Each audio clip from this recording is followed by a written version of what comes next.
All right, well, I have committed to the painting, and I go through moments where I'm pretty confident, and then I go through moments where I'm thinking, what am I thinking? I've never done anything like this before.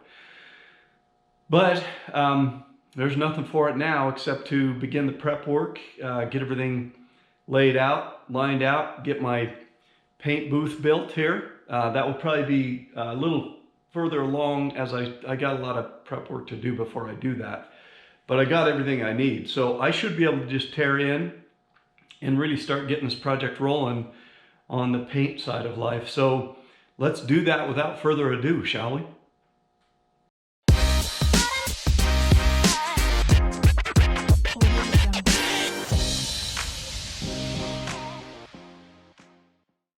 All right, well, step one of turning this place into a paint shop is to get myself some walls put up. I picked up just a bunch of, well, 3 of these little cheapo $4 drop cloths from Home Depot. They're 10 feet wide and 20 feet long, and I think one will go across the back of the garage to kind of shield all the tool bench, and then one will go down either wall. And now I got a couple rolls of their masking paper to actually mask off the Jeep.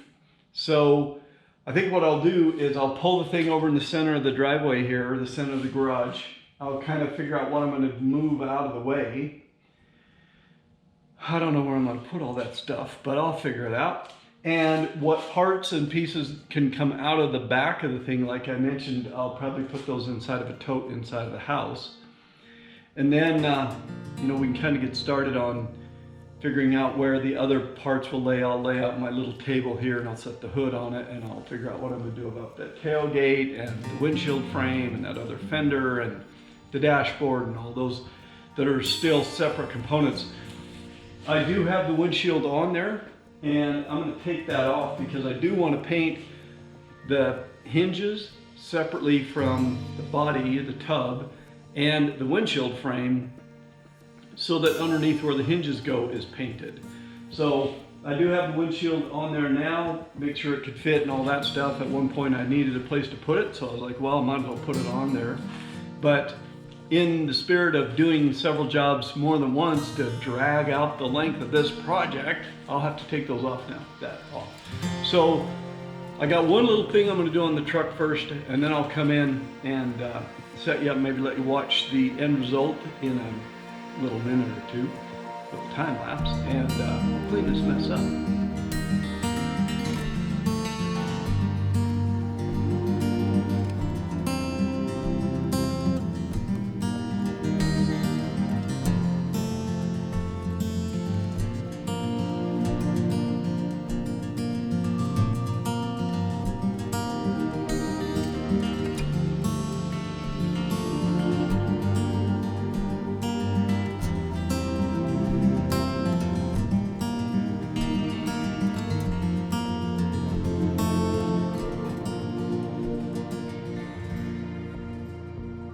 Okay, well, I got it. So here's my hinges that came off. A little bit of primer on them. I'll clean them up just like everything else. I got the windshield frame off. It's sitting right here for now. The other fenders here, the dash, the hood, the cover for the glove box, and the tailgate is over there. And I think those are all the parts. So the hinges, the windshield frame, the tailgate, the fenders, the hood, the dashboard, the glove box cover. And what I'm going to do is, these are the little hex head round bolts that go through the hinges here. So I'm going to take a piece of cardboard and I'll punch all those through the cardboard all on a line so I can run a coat of paint across those and get them painted up the same color as my hinges. And then I think we're ready for that now, for that treatment of the sanding, guide coat, all that stuff. So we'll see how we did. I will probably start the guide coat process on the hood in the morning.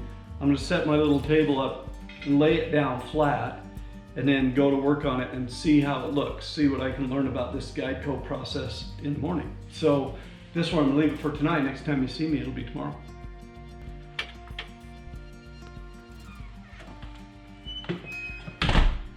Wow, walking out here in the garage, seeing this thing all scattered around in parts is a little feeling like we're kind of going backwards, but we're not. We're just getting ready to start getting ready for paint. So a couple things while we've got a good view of everything. I have the wiring harness up over the bracket for the steering wheel in there, and I think that's where it's supposed to go. It seems like it's okay that way, but I'm not 100% sure that was where that's supposed to be. You can kind of see our hack and slash attack to make room for our twin stick there. I do have the stick in there for the standard tranny, and you won't be able to see them, but down inside of here, right about there, is where my washers fell down inside of the thing. So I think I mentioned that our cowl vents got to come out, and then we're gonna put some paper over all of this and tape to our line here inside of our fenders and so forth to cover all that up, and then we'll be ready to start kind of going at this with some sandpaper and getting ready to have another pass at this thing. So should be interesting. Let's see what happens.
Well, I thought we'd just do a quick glance around at the progress so far. So everybody keeps sending me crumpled up paper in boxes, and look at me go reusing that stuff. So I've started here. This is not done around the tire, obviously, but I've done most of the inside of the tub.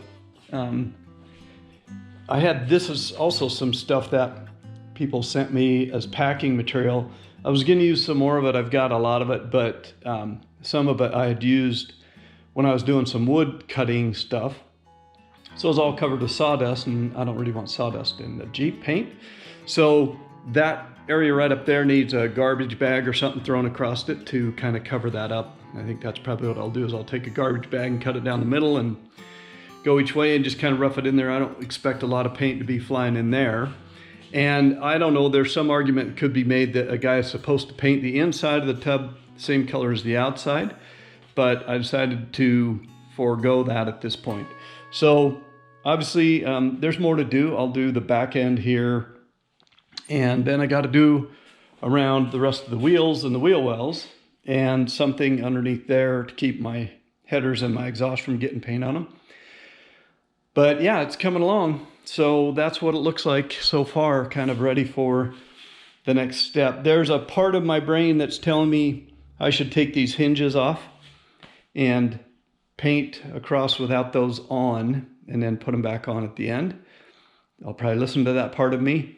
I'll put a little paint on, or tape on the inside. I don't know if you saw me, but up on the cowl where the top of the thing under the windshield frame there where the vents go through for the defrosters. I went up underneath, put some tape in there. Unfortunately, I forgot to do it before I got my cardboard on the thing, so that was a little bit in the way. But it's coming along, the masking project. These little corners are kind of a pain back here, but I think I got them okay. And if you'll notice, I have this in here just so as I'm coming over, I you know, kind of have a straight edge along the bottom of this lip right here. Now, I did it a little bit differently over here. I put my tape on the paper and went up under there first, so it looks a little different on that side. I got a little smarter as I went. So by the time I get done with this, I ought to be real smart. But anyway, there we have it. Most of the masking is coming along quite well. Well, I suppose it might be argued that I have gone a little nutty with the masking and the paper coverage, but I'll just show you how we're looking right now. I pretty much did the entire inside of the tub, and I guess if anything, we can write that off to my inexperience with painting. I'm not sure what the overspray situation is going to be like, and I figured it was easier to put more paper down than to try to deal with paint where I didn't want it. So I have mostly got the thing done. Again, I'm just going to get me some garbage bags and go over the tires. Other than that, I've got, you know, over my headers is covered. We're pretty much masked off as far as the tub goes. The pieces and parts that I have over there, I think what I'm going to do is I'm going to take one of my drop cloths and lay it out on the ground or over my table and kind of start working on those a little bit at a time. So I'll probably shove the Jeep back over out of the way a little, give me some room, and start kind of on to this sanding process. So here we go. I'm just noticing one little piece of tape where I didn't want it back here in this back corner. I'll fix that, but I think I got it. I think I'm ready to go. And again, maybe I went a little crazy, but I figured, what the heck, it's easier to take paper off later than to try to deal with stuff painted that I didn't want painted. I did take my hinges off for the tailgate. Now I will tell you a little bit about those. I don't know if you remember, but I did, when I bought this tub, I paid for the bullet liner, they called it, which was the undercoating on the whole thing, and the hinges for that tailgate were in place when it was undercoated. So those were a nightmare to get out because the undercoating had sprayed over the nut and the end of the bolt that was sticking out of the nut. So at first the bolt would break loose, but then as it got down to where the threads of the bolt were all covered with that undercoating, it did not want to come out of that nut. So I wound up, and obviously my gas tank and everything's in the way there. So I was up in there with a little pair of vice grips on the end of the bolt, or on the end of the nut, holding on to it, and it kept coming off, and that was kind of a nightmare. But I did get those off here. So you can see the difference between that original color of the primer that the tub came with and my primer that I've done it with from Eastwood. I just banged it up. I mean, scraped it up pretty good here, so it's a good thing it's getting some treatment before we're ready for paint. But I think that we're about ready to start on the final prep and then do some spraying. I think we'll finish out today with just prep work. I don't think we're going to get anywhere near firing up that paint gun just yet, but I just want to show you where we're at. All right, well, if there's one thing I've learned, man, don't get started too early in the day before you've had enough coffee. I'm working on that right now, and I changed my mind a little bit while I snoozed and decided to actually start on the tub first with the sanding and that big block and so forth, because it's flat. And I was thinking about the hood, and it's kind of all rounded, the whole thing. It's rounded on the sides and it tapers in, so there's not all that much of it that's flat. So I'm not sure my big flat blocking tool is going to work so great, you know, help me figure that out. But we'll come back to that. So anyway, today I'm going to get started on the side of the tub and you know, the nice flat sides. See what I can do with those, and then we'll check in and see how we do.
All right, guys, well, as I suspected, even before putting any guide coat on here, just taking this big bar and kind of working my way gently back and forth across in different directions, I can see some issues. These high spots were here when we started and they're still here. And there's some low spots, and there's a couple spots where we got a ding and we had some holes in our Bondo, some bubbles. Where we did a little filler, so a fair amount of work to do before I'm ready to start spraying anything on this thing. And hopefully we won't get to the point where I feel like I got to do another coat of primer, but we might by the time we get done. So again, I just took a light pass across this and I can feel the places that I haven't sanded. And so a lot of this I can tell you right from the feel of it. It's not very flat surface there.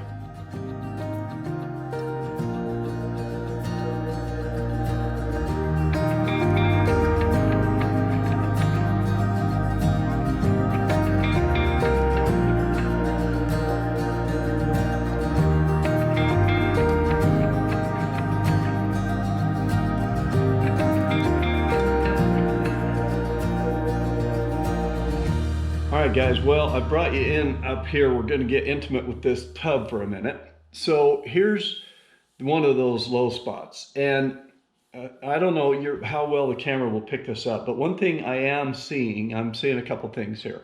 First of all, I can definitely see the reason that they stress on that Eastwood page that you got to do your due diligence with the sandpaper and you got to get to those high grits, because even here where we had the high bare metal, that 320 grit stuff that I'm using is leaving little small scratch marks in the metal. It's leaving it up here in the Bondo where I patched it up and so forth. And so, yeah, you definitely have to work your way up to those really high grits. Now, this is a low spot here. As you can see, some of my guide coat is still showing there. And here's the deal. When I'm running my fingertips across this, you know, it feels pretty darn smooth up here where I'm working into those layers of filler that I put there. It feels pretty smooth here on the bare metal, even though I can see the little scratch marks. But in this low spot, my sandpaper is really not touching it, and I can feel a definite unsmoothness in here. And I can see a couple of little, you know, low spots in my filler. And I'm afraid I'm talking myself into dragging out that Bondo and skimming some of these really bad low places out. You know, there's one right here, and I can feel these blemishes in my last layer of putty that I put in there.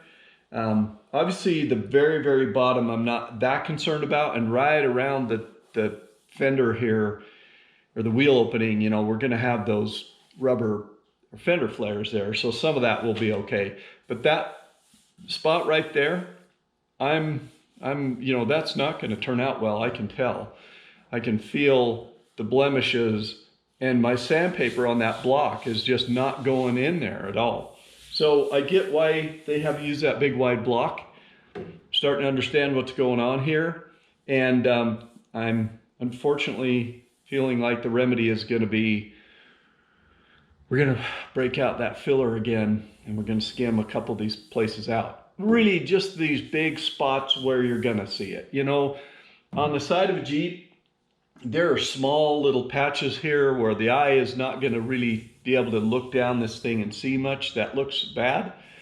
But I'm concerned that, you know, if I can already see the difference here, just looking at it while it's still unpainted, as soon as I get a high gloss painted shiny surface down there, it's really going to show up. So I think this just, you know, tells me it's worth doing this job all the way and doing it well if we're doing it. And if I took this to a paint shop and, you know, paid them several $1,000s or however much it would take, and I came out and walked around and I could see these spots that didn't look good, I'd be pretty upset.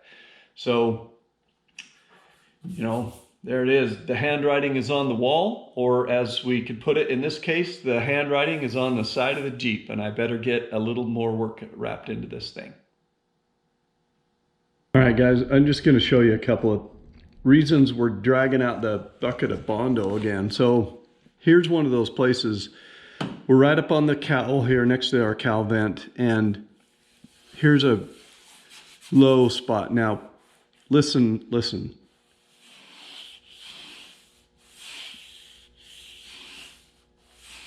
You can hear the difference in how my hand slides across there, just because this has not been sanded. And same right here.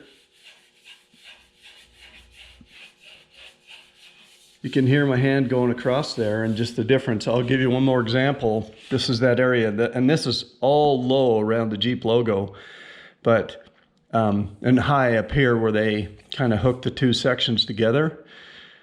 So bare metal here, and I'm gonna bring my hand down across the Jeep section. So listen here.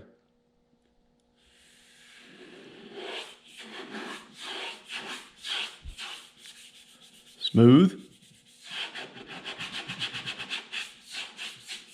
Not smooth.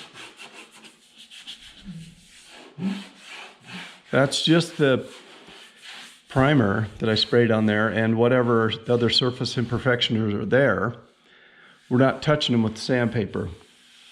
So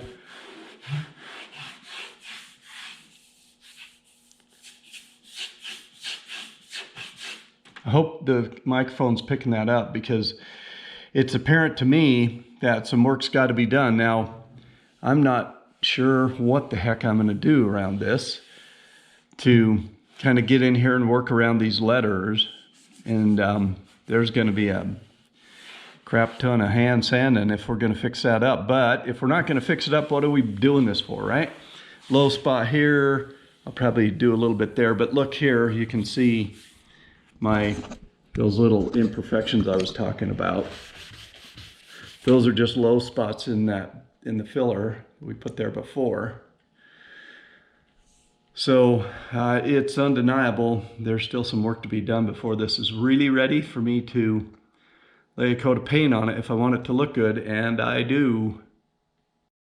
I just opened my can of Bondo that I had here, half a can of filler, and I obviously did not get the lid on tight enough. I'm pretty sure we're gonna have to write that off and go get some more.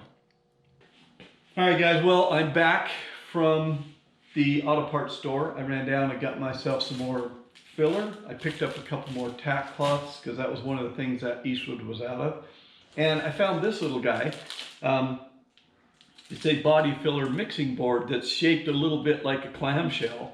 So it's kind of dipped down in the middle. I don't know if you can see that all that well. But the idea is you mix your filler on here, get it all where you need it, and then, you know, what happens is the stuff hardens up on your surface that you prepped it on. And then I guess what you do is you just kind of pop this thing the other direction and pop off that dried setup filler. So hopefully this will be the last of these I'll need. I'll be able to use this over and over. I've tried everything. I've tried a piece of cardboard. At one point I got an old kitchen plate out of the kitchen, brought it down, was mixing on that, because I was always feeling like I was leaving some of the old crumbly bits of the old filler in the new batch that I was making, and it was bugging me. So hopefully this will work better. I'm not panicked, I'll tell you that, about the fact that I got to get a little bit of filler back on here, and I'll tell you why.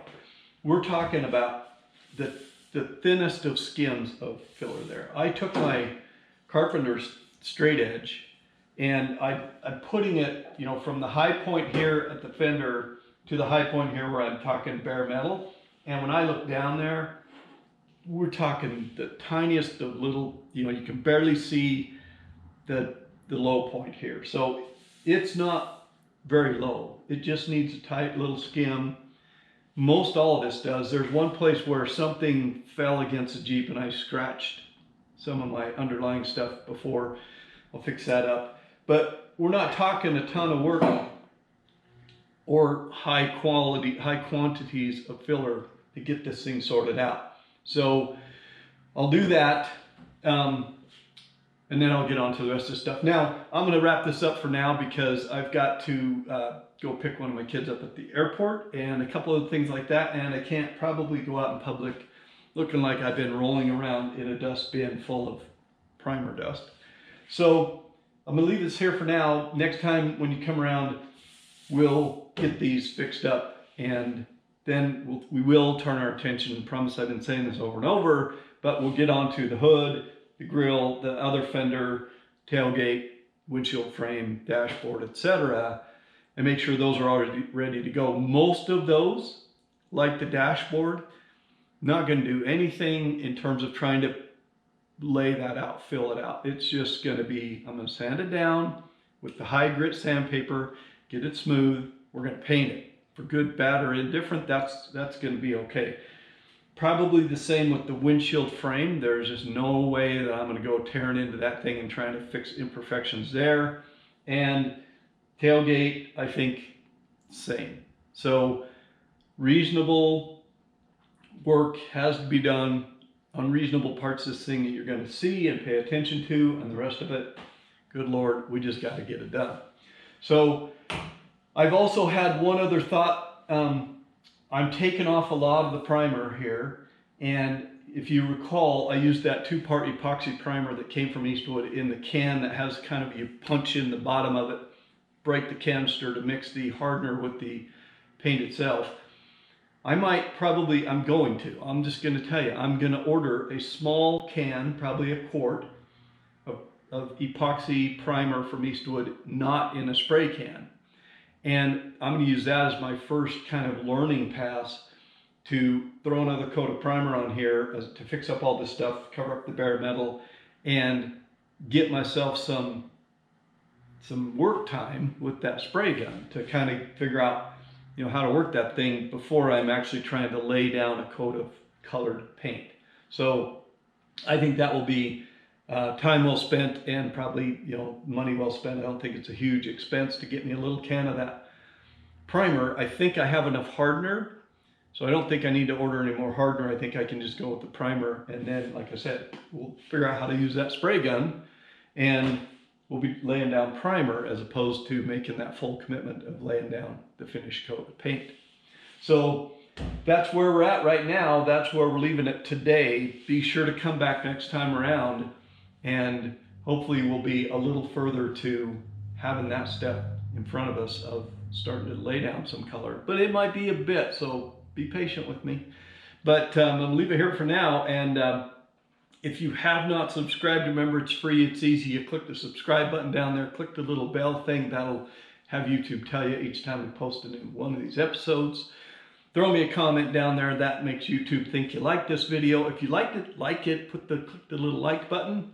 All that stuff helps all of us who are trying to mess around with YouTube and kind of prove to the world that somebody likes watching this stuff. So that's all I ask, and I'll keep doing it. I'll keep doing it anyway, because I got to finish this Jeep before I die. But that's it for now. So I'll see you next time around. Thanks for watching, as always.